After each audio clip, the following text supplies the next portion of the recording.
Here we have Captain Jack Sparrow once again stranded on a lost island.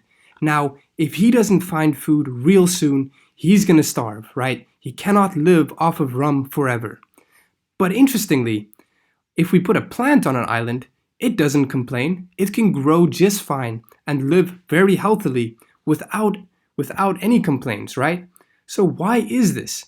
This is because plants can do something called photosynthesis. It is written here in the sky. Okay, photosynthesis means making things, synthesis means making things, and photo means light. So overall, it means making things using light. Plants are able to do this. So they don't have a mouth for a reason. They don't need to go eat things like we do. We need to get our energy, we need to go eat something, eat an animal, eat a plant. Okay? So that's why plants are really unique. And we really need them because if plants couldn't do this, then they wouldn't be able to grow and we wouldn't have food, right? So it's very important. Now, what allows plants to do it but us not? So it all starts off with the beautiful plant cell. Okay, so let's look in. We're zooming into the little leaf here, right? Okay, of this little palm tree. Okay, this is a plant cell. It is made up of millions and billions of these plant cells. Now, the structure that makes a plant cell be able to do photosynthesis is this chloroplast. An animal cell does not have this little chloroplast. Okay, this little structure there, the green one. To make it clear, we're going to zoom into it. Okay, we're going to make it real big. So let's zoom into it. Okay, everything is better when it's big. So here we have, so remember, this is called a chloroplast. Now, what is so special about this structure? To be able to know what's so special about this structure, we're going to have to open it up and see what's on the inside. So we open it up, okay? Now, what's inside it is this thing. This is called a thylakoid, and there are so many of them. So in this picture, I only put them here, but bear in mind, they exist everywhere. I didn't put them here because I'm going to explain something right here, okay? So just bear in mind they're everywhere. They fill up the whole chloroplast.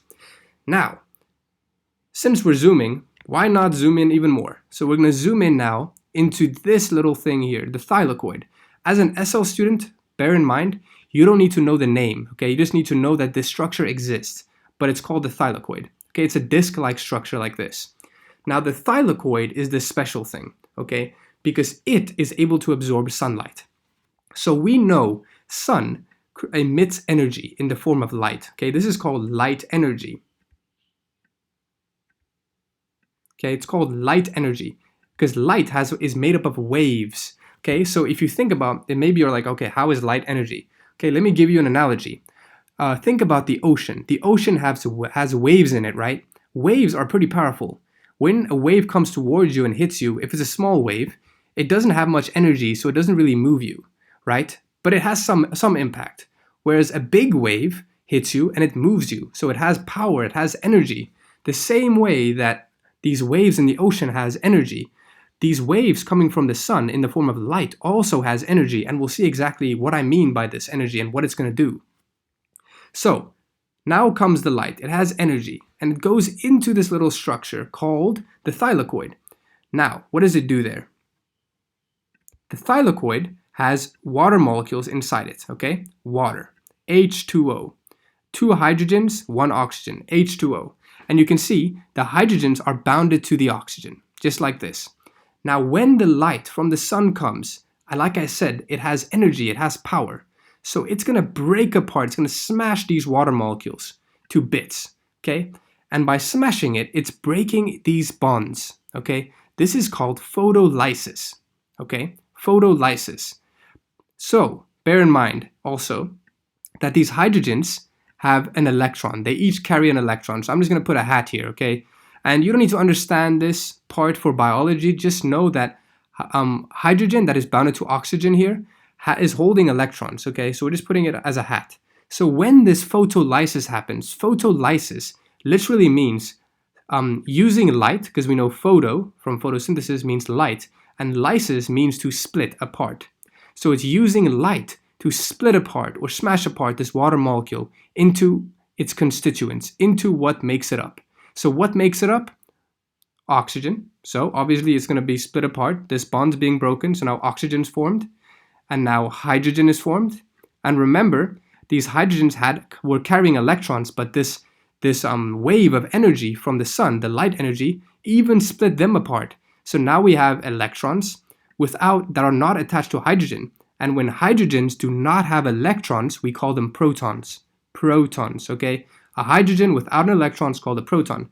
So therefore, we have these electrons, we have hydrogens, or protons rather, that have been formed. Also, you don't need to know how, but throughout this process of photolysis, we also formed some ATP, some energy, okay? Some energy was made, a little molecule called ATP. Okay, this molecule is the energy form of a cell, okay? It's like food for a cell, it's like the money for a cell. So you don't need to know how this happens though for a cell. So we can bear in mind if this happens to millions of water molecules inside this thylakoid, then we're going to have a huge amount of accumulation of these things, okay? A huge amount of them. Now, this happens during the day, right? Because we require sunlight. Therefore, it is called the light-dependent reaction of photosynthesis. Light-dependent because it needs light. It depends on light. So, this happens during the light time. So what happens at night? So since these things accumulate inside these little thylakoids, after time, it gets so full that they end up leaving. Okay, so they leave the thylakoid and go into the space surrounding it, which is called the stroma. For SL, you don't need to know that name. You just need to know that it's the place outside of these thylakoids. Okay, so it leaves and it goes outside. So now it's building up outside of the thylakoids. Now, what's next? So now, the second stage will happen. So this is called the light-independent stage. Okay, it's called the light-independent stage because this stage does not need light.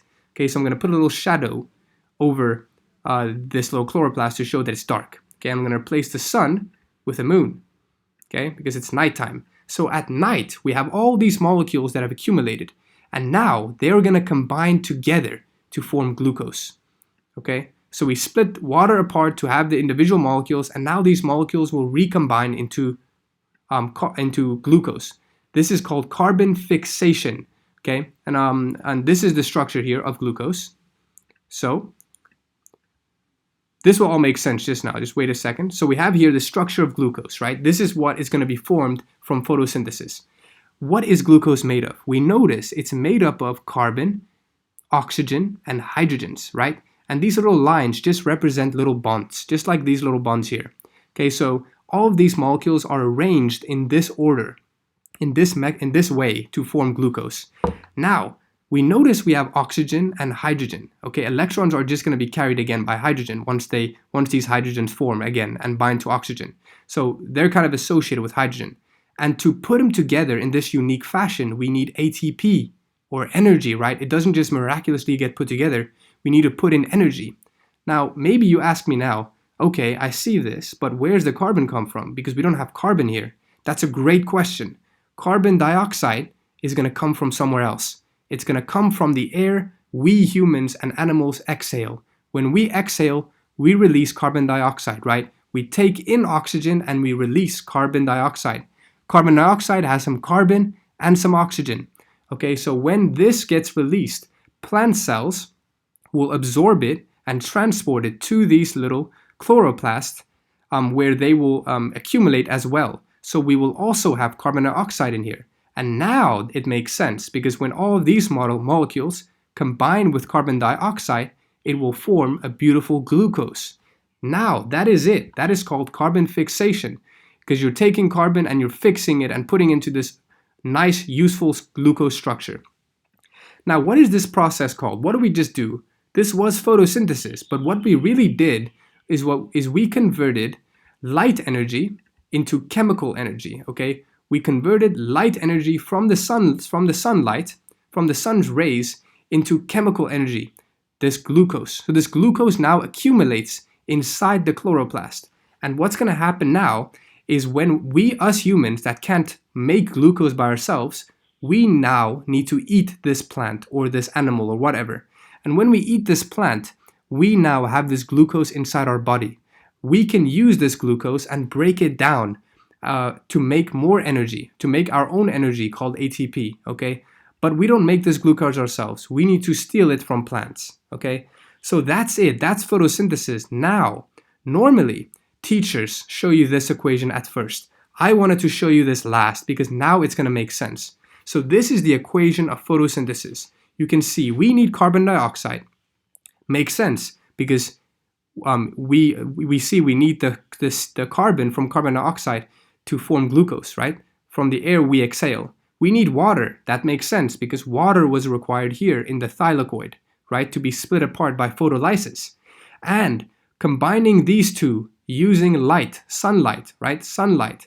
Using sunlight and the chloroplast structures, we were able to make glucose. This is the symbol for glucose. And in the process, we also released oxygen. Remember, when we break apart this water, we formed oxygen, hydrogen, and other stuff. Some of these oxygens can leave the plant cell and go into the environment. And now Johnny Depp here or Captain Jack Sparrow can inhale it and be able to survive. Okay, so you can see how plants actually have a good relationship with us human beings because we give them carbon dioxide, they give us back some oxygen, and we can eat them for energy. So that's it. That's all you need to know for photosynthesis.